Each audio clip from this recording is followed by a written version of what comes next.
Hey, it's Denise here from Lucky Bitch and Elmo, and we're going to tell you about how I had a baby and doubled my business. Now, don't worry if you don't have a baby, you can still learn these lessons about how I became a better CEO after having my baby.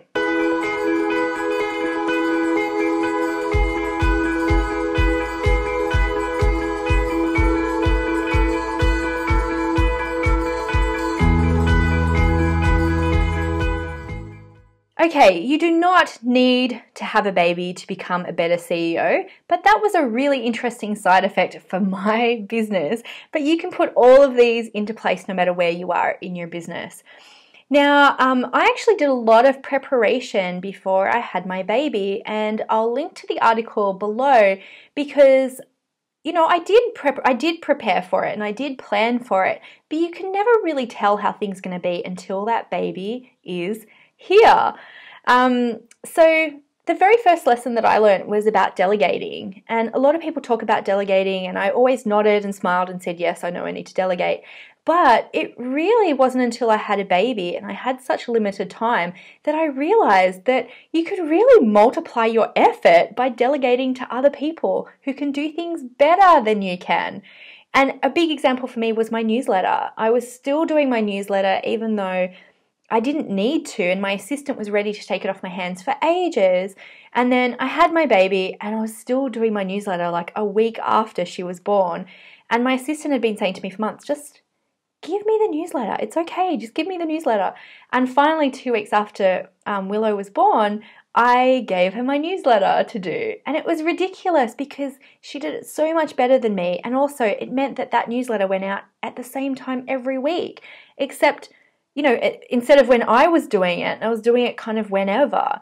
So delegating can really make you a better CEO. And it's really good to start with those things that you don't like or that you're not particularly good at, because someone else is going to do it faster than you. They're not going to bring their blocks into it, because sometimes I'd be writing my newsletter and thinking, no one wants to hear from me. Oh, this video isn't very good this week. All that kind of crap. My assistant just does it. She doesn't think about that stuff and it goes out. And of course, a big thing about my success as a businesswoman has been consistency. And when you delegate to someone else, you really can ensure that consistency much better. The other lesson that I learned was about focus, because before I had the baby and I had so much more time, I would spend a lot of time on Facebook. And I wouldn't say that I'm naturally a very organized person. So I would be on Facebook all day long, and it was really hard for me to focus on particular tasks because I had so long. And sometimes you just need those shortened deadlines to be able to get stuff done.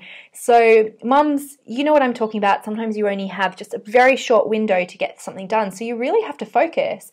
And I found turning the internet off, turning other distractions off, and having that deadline because you're worried about the baby waking up or the nanny's about to finish, you type like the wind. So if you don't have a baby, you can create those deadlines for yourself as well. Maybe that you turn off the internet completely so you do have that focus time, or you give yourself very short self-imposed deadlines by making public announcements on your social media that something's going to come out at a particular time, and then that will force you to focus and get it done. The other thing that's helped me to do is to say no. Again, because I've got limited time, or also because I can't travel as much as I used to, something has to really capture my imagination for me to say yes. And it's really good sometimes to have an excuse like a baby, because you can say, no, I can't because of my baby. And so I think in that way, you really have that luxury of saying no to a lot of things that you don't want to do. And if you don't have a baby, come up with your own boundaries of things that you say yes and no to. And even though you might not have an excuse like a baby, it's still just, I give you that permission to be just as strict and say no to the things that you don't want to do. Another thing that I've spoken about before too is I've really learnt to organize and batch things. And again, that's another one of those things that is so obvious. People have been telling me for years to batch my work. And I always said, yes, yes, yes.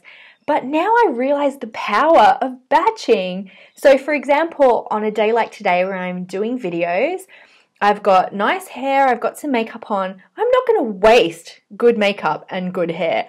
I'm going to do as many videos as I can. And then I've taken that one step further and I've got a whole process for how these videos turn into blog posts, how they get transcribed, how they turn into my newsletter. And I think I've done a blog post about this as well, so I will link that below. So there are my tips, and all of those things have added up to having the best year I've ever had in business the year after I had Willow. I doubled my business. I worked way, way, way less. I had several six-figure launches, and life and business were so much easier. So they're all lessons that you can learn whether you have a kid or not. But it was around me really, truly stepping into a CEO role. Even though at home, like, my house might be covered in toys, and sometimes I have, baby spew all over me, but I've never felt more like a CEO in my business. I felt like I've really taken on that leadership role and focused on the things that mattered. And you can learn that no matter where you are in business. So, moms for my US Lucky Bees, what have you learned about being a CEO in business after having children? And for my Lucky Bees who don't have kids, what have you taken out of this video? What is an aha that you can put into your business straight away to become more efficient, to become more of the CEO in your business? Make sure you come over to luckybitch.com because I've got lots of tips like this about how to make more money and have way more fun in your business. So come over to luckybitch.com and I'll see you there. Have a lucky day. Bye.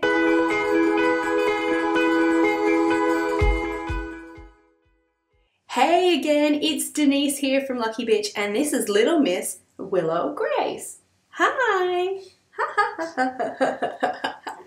Now, Willow and I are absolutely passionate about women in business because it doesn't matter if you've got kids or not, but I really see that having a business is your fastest way to creating a life of freedom, adventure, and abundance. Now, if you haven't already, I want you to come over and listen to a very important audio. It's probably the most important and powerful thing I've ever created for women.